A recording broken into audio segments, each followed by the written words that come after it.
How would it feel to have a thriving fitness business and have the freedom to enjoy life at the fullest? Well, that is exactly what the Trainer Revenue Multiplier Show is going to give you. My name is Mathew Park. This is Jaime Filer. Hey, guys. And we are here to serve.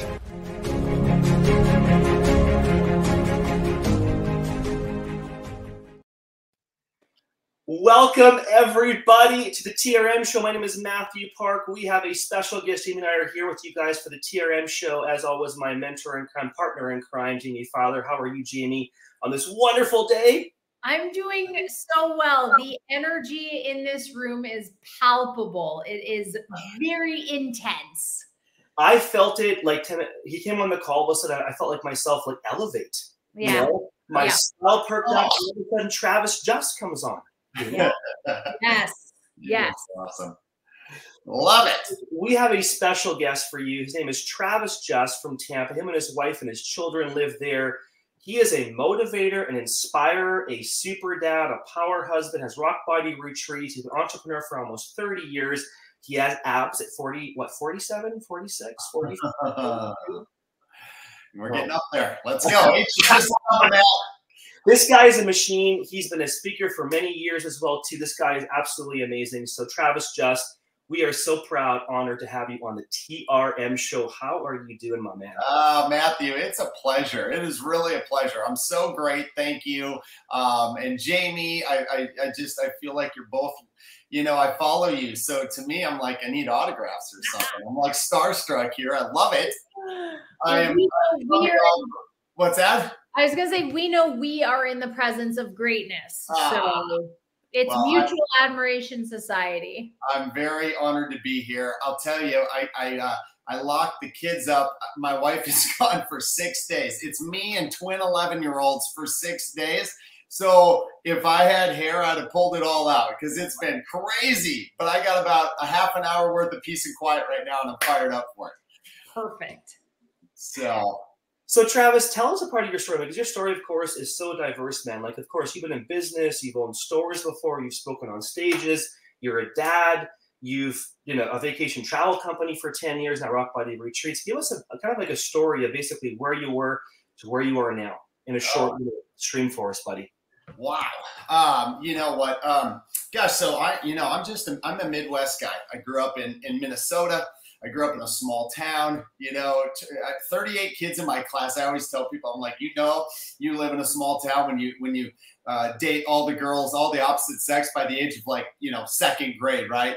And so there I was growing up, and, listen, 5 of us went on to college, and that was it. And everybody else, the thing to do was get married and have a bunch of babies and stay there your whole life in this little tiny city. And I'm like, there's more. There's got to be more. And a turning point in my life really was losing our mom at 8. I was 18, and I have 2 younger sisters. So losing my mom at 18, she was 41 years old, which is really scary because that's how old I'm 46, right? And that is not old. But it made me realize, you know what, life is short and death is certain. And I'm going to go out and do something that my family never really did or had that ability. So I did go to college. Probably wouldn't have, but I met a gentleman who said, you need to go. And he pushed me to go. And, I got done with college, and I just knew there was something more. I didn't know what, but I knew there was something more. I remember people are like, you can get a good job. You can get a good job. I'm like, I don't want a good job. I want a good freaking life. I want a good life. I want a great life. So I don't want a job, but thank you.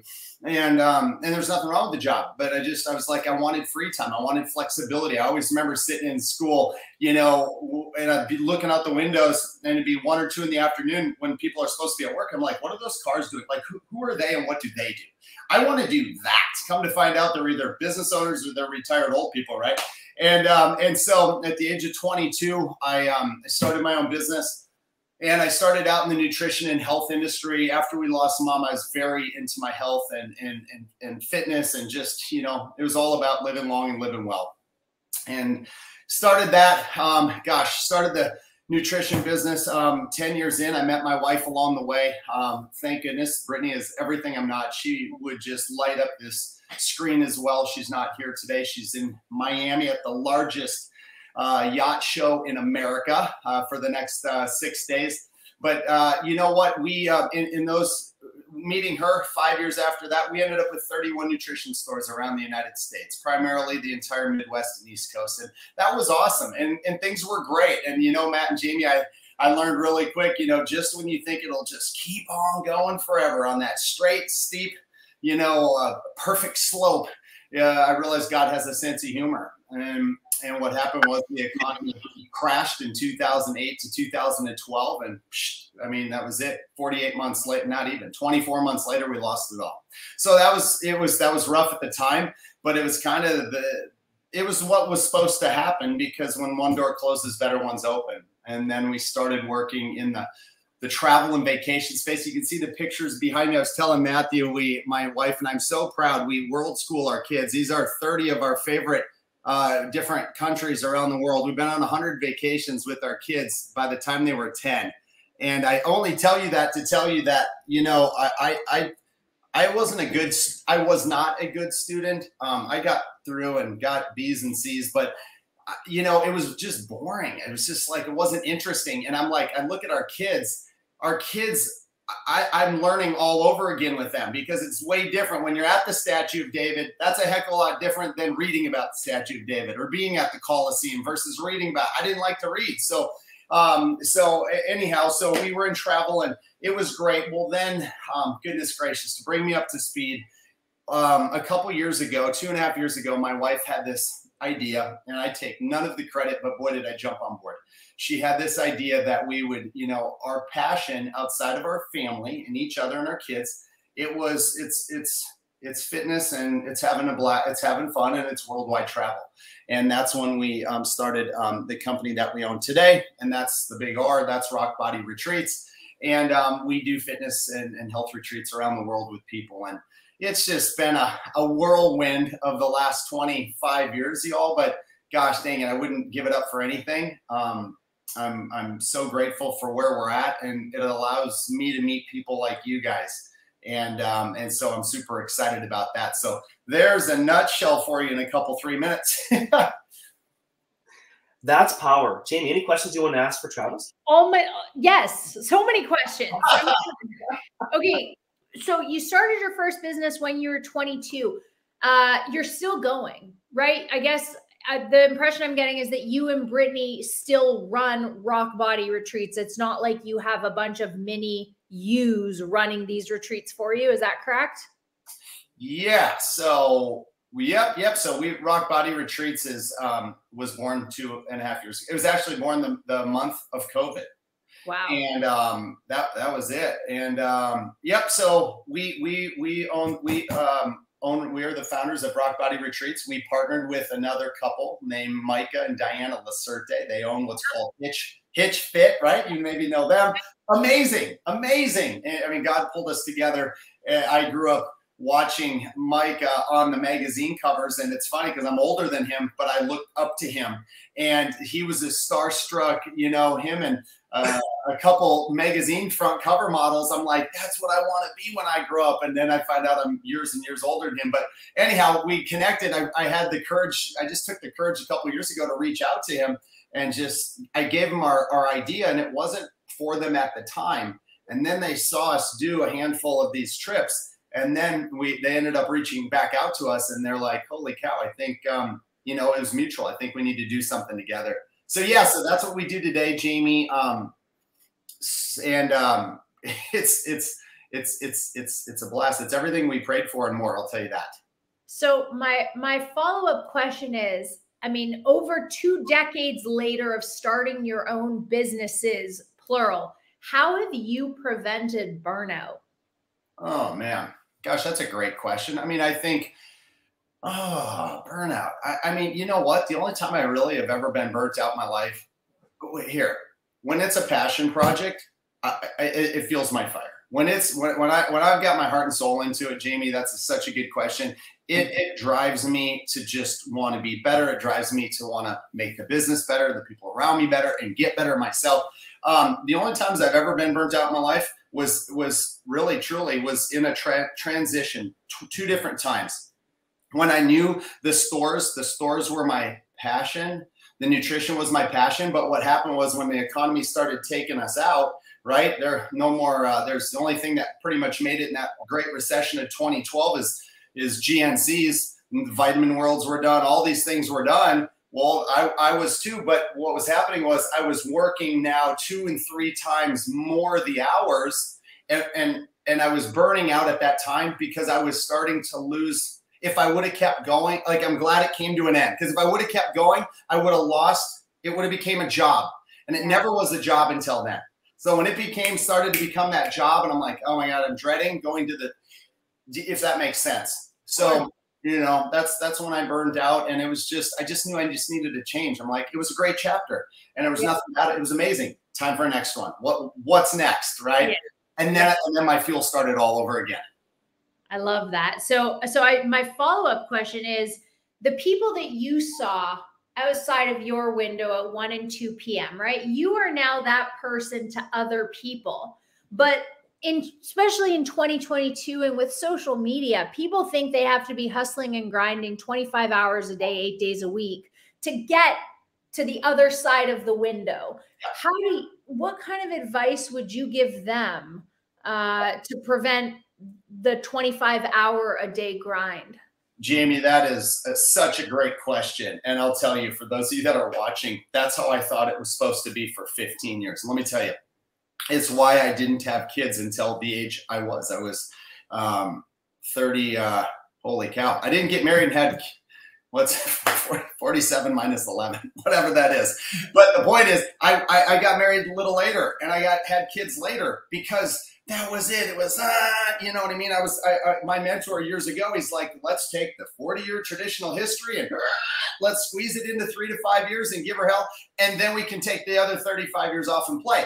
And that's how I lived my life for 15 years. And then I realized, and by the grace of technology and online stuff, I realized you don't have to do that. I can be a dad. I can be a husband.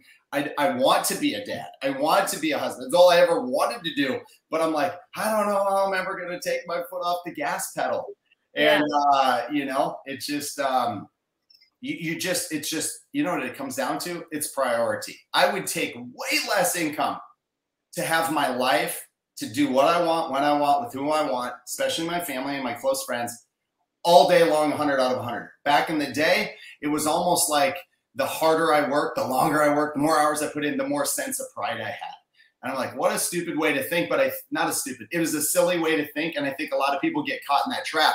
Oh, but I'm grinding. Okay, yeah, and you're going to freaking die and burn out at the age of 42 because you're going to have a heart attack, Bobby, right? That's where I was headed. Yeah. Well, I met Brittany, and she's like, slow down, man. And she did slow me down, because I actually wanted to hang out with somebody else outside of an office or my store or whatever. I'm like, God, you're way cuter than behind the desk, baby. I love that. I love that. So your answer would be rearrange your priorities, essentially. Figure out what really matters to you. Yeah. And then set it aside. Who am I talking to, Jamie? Are these people with families? I mean, there's one more part of it. Are these listeners? I guess that would be an important demographic. Yes, priorities. The thing, I got to provide for my families. Therefore, I need to work 25 hours. It's not how hard you work, y'all. It's how smart you work. It's just, but if you can work hard and smart, you can really make strides. You know, you've got to prioritize. What used to happen early in my career was I would be at the store, at my business, or doing whatever I was doing, but my head would be on my family. And so it sucked. It tore me. And then I'd be with my family, and I'd still have my phone on. And my head I'd be with my family physically, but my head would be thinking about all the things I could be doing. And I was always never where I should have really been.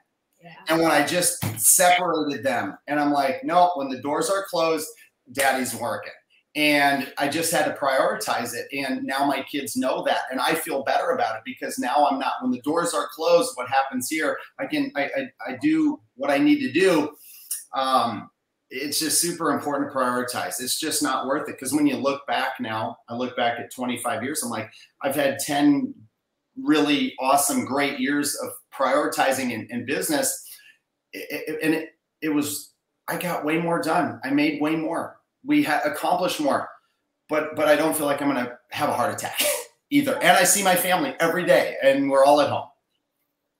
I love that. I love that answer. And that definitely speaks to the kind of trainers we want coming into TRM, to show them that they can have balance, but that balance has very clean lines. Yeah.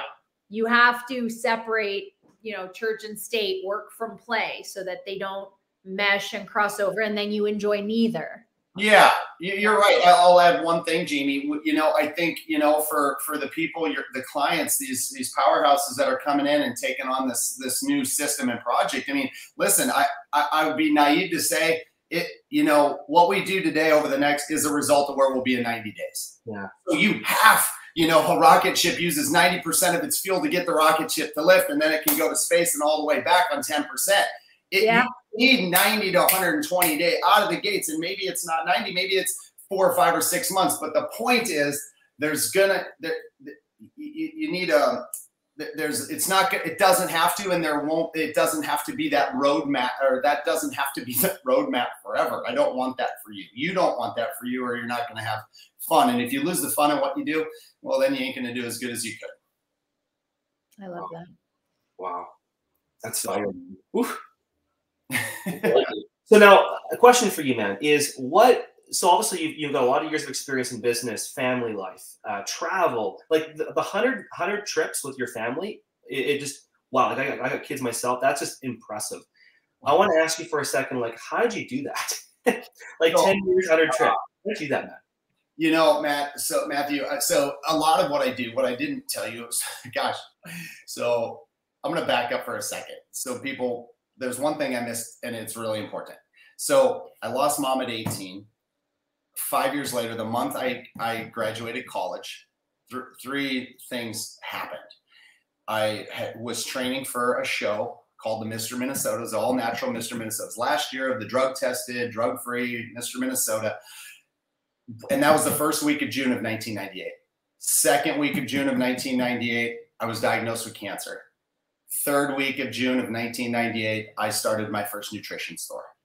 So that's important to tell you because at that time, I started my nutrition store, but I also started speaking, and I went into the motivational speaking world. And it was totally just because there was a couple of people that are like, you need to tell your story. Oh my gosh. And they're like, I never saw you down. I just, you know, and I did that, because I don't know. I did that because it was a way for me to just get out what I needed to get out and hopefully inspire people. But so to answer your question, so over the last 25 years, amongst all the other things that we've done, I've always spoke on the big stage, and I've always motivational spoke. So a lot of those trips are when I go do speaking engagements, whether it's in the United States or around the world. I bring my family with me. So it's been pretty incredible for sure. What would you say? Because I mean, let's say Tony Robbins, right? His gig, right, is NLP, is reframing not just what you think, but how you think. Let's rewire your brain. What is we'll call it silo for motivational speaking? What separates you? You know, Jamie, I think, gosh, I mean,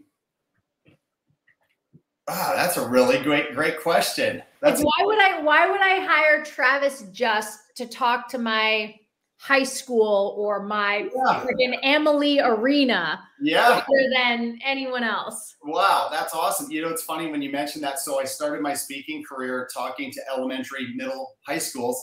Then it went into colleges, and then it went into businesses, and then it just kind of went from there. But you know, I think, gosh, I talk about, you know, when I speak, I talk a couple things. One, you know, life isn't fair. And whoever said it was supposed to be, I'm sorry that you believe that. And then the other is life is short and death is certain. And, you know, so many people, they wait for tragedy to happen in their life before they get up and wake up and go, holy cow. You know, I'm 35 or I'm 55 or I'm 67. And what have I really done with my life? You know, I just try to bring ray of hope to people to just go, man, listen, you know, we've got one shot at this thing. And I don't know what necessarily makes me, it's hard for me to say what makes me different, Jamie. I'll give everything I got. And when it's done, I take them on an emotional roller coaster, highs and lows. And by the time it's done, it touches these people in some way, and everyone's different, you know, but I really make that connection with the audience.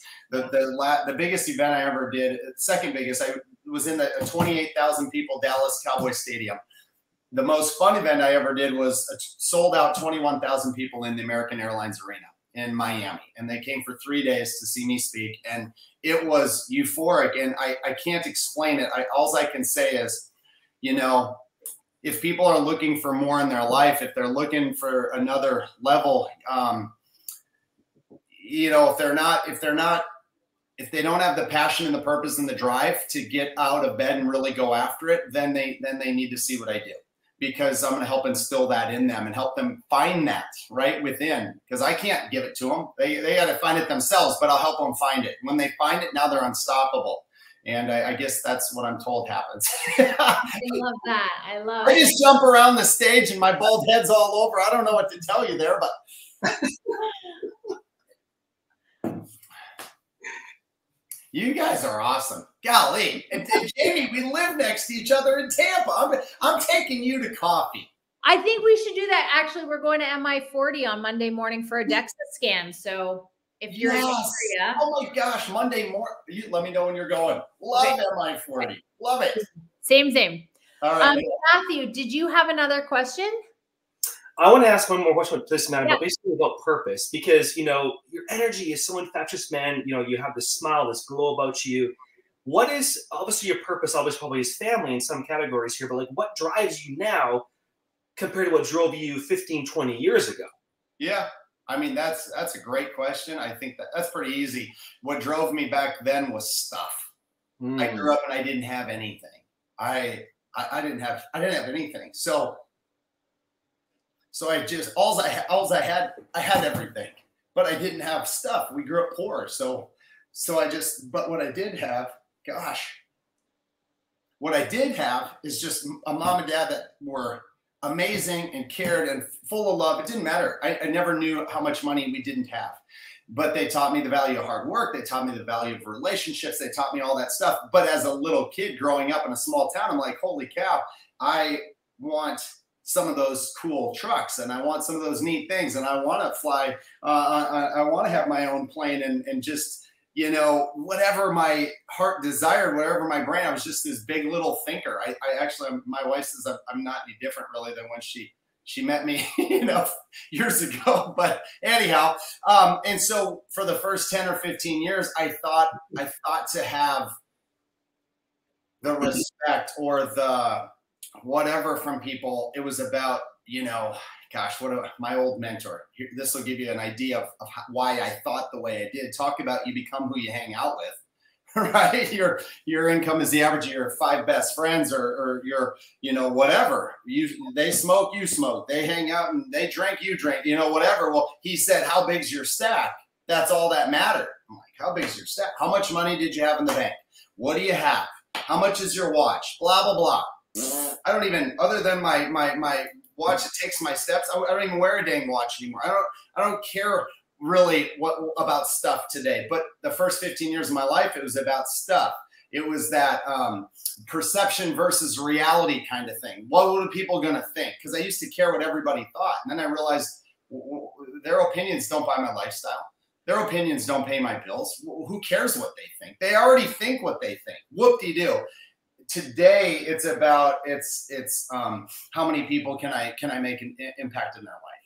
Jamie, when you mentioned the speaking in elementary, high school, middle school, I used to sit there and I would just be emotional. I'm very emotional, and I would sit there and go, I want to do what they're doing to me right now. And I didn't really do that. People would tell you I probably did that, but I cared about stuff. In the back of my head and my heart, I wanted the house. I want to, you know, but I really that's all I want to do to this day is just make an impact in somebody. Yeah. And so, yeah, gosh, that's Great question.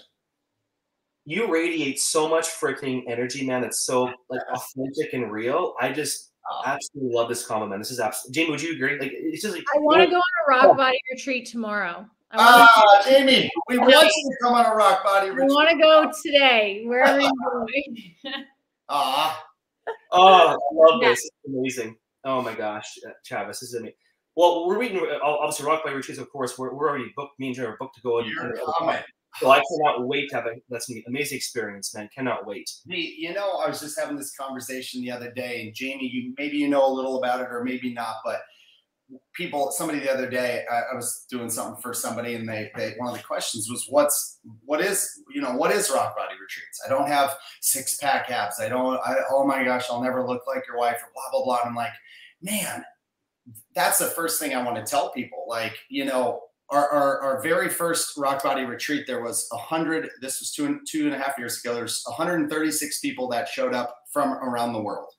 And about 70% of them, they were using we put the fitness, the fun, and the worldwide travel, and we put them all together. And they were showing up. They just had the courage to show up for most of them, it was to kick off their journey in health and fitness. The last thing I want people to realize, to think, is that you have to be in shape, or you have to be some, chiseled out of a rock to come on our thing. That's not what it is. But here's what it is. The fitness is the funnel. The fitness is the passion of it, and it's what drives us. But the network of people that come on these, I can't even explain it. Forget money, but I'll tell you, there's millionaires and billionaires that are on these things. Forget stuff. The people that are on these things we don't even, I can't even, some of these people, I'm like, holy cow, I can't even believe you came on our trip, and you could be anywhere in the darn world, but you came here, and they're just crying because they're overwhelmed, because they found a group of people that they will be lifetime friendships with forever. And that network of people, right? I mean, it's not what we know, it's who we know. I mean, it's enhanced my life, our life together. I can't even, it's hard to explain how the relationships on these things, what they do for us, you know? Oh my gosh. Beautiful. Yeah. Wow. Well, you have given the world a gift, Travis. You really have. Thank you. Goodness gracious. I'm just trying to do me. Britt's like, I don't know where he comes up with all this stuff. And I'm like, I don't either. It's just, I apologize. You either like it or you don't, but hopefully you'll get hit with something good and you can take away something, right?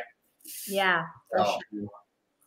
Those are my last thoughts, man. Honestly, man, we can keep talking to you for the next half an hour, and honestly get all of us fired up, buddy. I know you got the kids in the room going there, and we have our calls happening today. So, Travis, we'll have more talks, more interviews, more opportunities, more hugs, more freaking powerful energy shared. Thank you, Travis. You guys are awesome. Jamie, Mathew, keep doing what you're doing, man. I see the success stories that are happening as a result of the system you guys have created, and it's inspiring, like it is inspiring. And if I was in that world over there where I could, I can use what you guys have to help inspire me and grow our business. I can. Forget not having, I'm not directly in that space, but Mathew, we talked about your next trip, and I'm going to be there, and I can't even wait to meet the group of people that show up for that next trip. So you guys are awesome as well. Thanks for having me on, and we'll see you soon. Thanks so much, Travis. Come on, baby.